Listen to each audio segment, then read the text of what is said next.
Hujambo na karibu tena mtazamaji wa The World News katika kipindi hiki cha ulimwengu wa siasa. Mimi ni Adam Hussein, na wakati huu tunaelekea huko nchini Tanzania, ambapo kutokana na namna siasa za taifa hilo zinavyoendelea,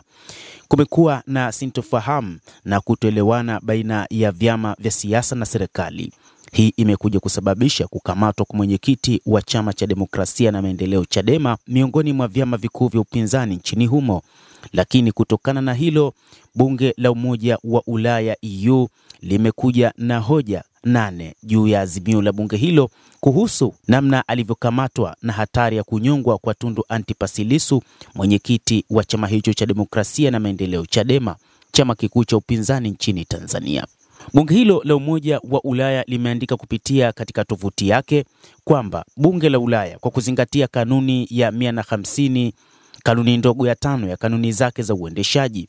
kwa kuzingatia ibara ya 21 ya Katiba ya Muungano wa Tanzania, kwa kuzingatia kifungu cha 13 cha Mkataba wa Afrika wa Haki za Binadamu na Watu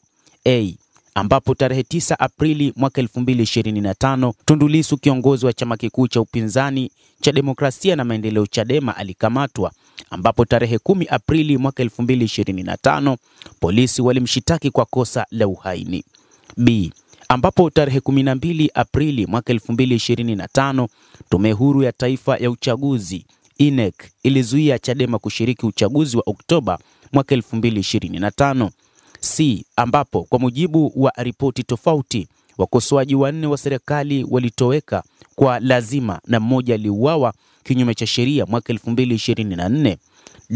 Ambapo katika utafiti wa mwaka 2022 uliochapishwa na Afrobarometer mnamo Oktoba mwaka 2023, Watanzania wengi wanaripoti kuwa wana uhuru wa kusema wanachofikiri na kujiunga na mashirika ya kisiasa wanaoyachagua, ambapo 76% ya Watanzania walionyesha kuunga mkono haki ya serikali ya kuweka mipaka ya habari au maoni yanayomkosoa au kumtusi rais, na 71% waliidhinisha vikwazo vya kushiriki habari ambazo serikali inazikataa.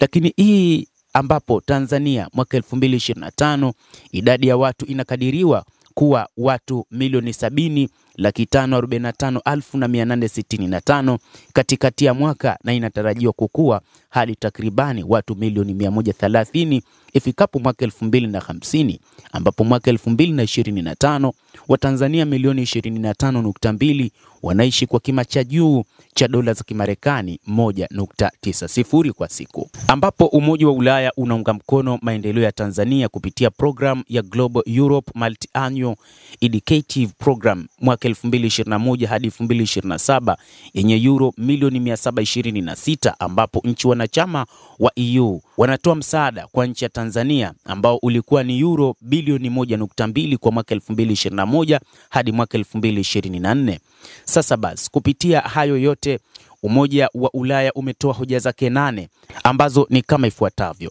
Hoja ya kwanza ni kwamba Umoja wa Ulaya una wasiwasi wa kukamatwa kwa Tundu Lissu sambamba na kuenguliwa kwa Chama cha Demokrasia na Maendeleo Chadema katika uchaguzi mkuu wa mwaka 2025. Hata hivyo, Umoja wa Ulaya unatoa wito kwa mamlaka za Tanzania kuhakikisha kwamba waliohusika na upotevu na mauaji kwa sababu za kisiasa wanafikishwa katika vyombo vya sheria. Lakini hoja ya tatu ya Umoja wa Ulaya katika bunge lake inasema kwamba wanaheshimu kikamilifu matakwa ya pamoja ya wananchi wa Tanzania na mchakato wa ndani wa uchaguzi wa Tanzania, ambapo lazima uakisi matakwa ya watu wake. Lakini nambari 4, wanahimiza vyama vyote vya siasa kushiriki katika chaguzi zijazo na kuhimiza chama tawala, Chama cha Mapinduzi, kufanya mazungumzo na vyama vyote vya upinzani kuhusu madai yao, na ina maoni kuwa kuachiwa kwa Tundu Lissu kungeweza kutoa chachu kwenye mazungumzo hayo, na hivyo inasisitiza Tundu Lissu atolewe. Lakini nambari 5, hoja yao ni kwamba wanatoa wito kwa Umoja wa Afrika kushirikiana na serikali ya Tanzania katika kutafuta suluhu ya masuala ya kisiasa, kama ambavyo imetokea wakati huu kumekuwa na kutoelewana baina ya vyama vya upinzani pamoja na serikali, hasa chama kikuu cha upinzani cha Chadema. Lakini nambari 6, Umoja wa Ulaya kupitia bunge lake unabainisha kuwa misaada ya maendeleo ya Umoja wa Ulaya imekuwa na athari ndogo tu kama ilivyodhihirishwa na mzozo wa kiafya unaozidi kuongezeka nchini Tanzania, unaochochewa na mtafaruku unaoendelea wa wataalamu wa afya. Lakini nambari 7 ni hoja inayoeleza kwamba Umoja huo wa Ulaya una wasiwasi kwamba viwango vya juu vya umasikini vinavyoendelea pamoja na ongezeko kubwa la watu vitasababisha uhamaji mkubwa. Na hoja ya mwisho ambayo ni ya 8 inamwagiza rais wa bunge la Umoja wa Ulaya kupeleka azimio hili kwa baraza, tume, makamu wa rais wa tume, mwakilishi mkuu wa muungano wa mambo ya nje na sera za usalama, huduma ya nje ya Umoja wa Ulaya, serikali na mabunge ya nchi wanachama na rais, serikali na bunge la Tanzania. Hizo ni hoja 8 zilizotolewa na bunge la Umoja wa Ulaya juu ya kinachoendelea katika serikali ya Tanzania. Lakini ikumbukwe kesi ya Tundu Antipas Lissu ipo mahakamani. Kwa hivyo tutatazama ni nini ambacho kitatokea kutokana na maazimio haya 8 ya bunge la Ulaya. Ni nini ambacho serikali itafanya, hasa pale ambapo wameeleza juu ya kuachiliwa kwa Tundu Antipas Lissu pamoja na mambo mengine ya ndani ya chama, na ikizingatiwa kwamba wakati huu ndio wakati wa uchaguzi mkuu wa mwaka 2025, uchaguzi wa kumchagua rais wa bunge na madiwani katika Jamhuri ya Muungano wa Tanzania. Mtazamaji wa The World News, kupitia hoja hizi 8 zilizotolewa na bunge la Ulaya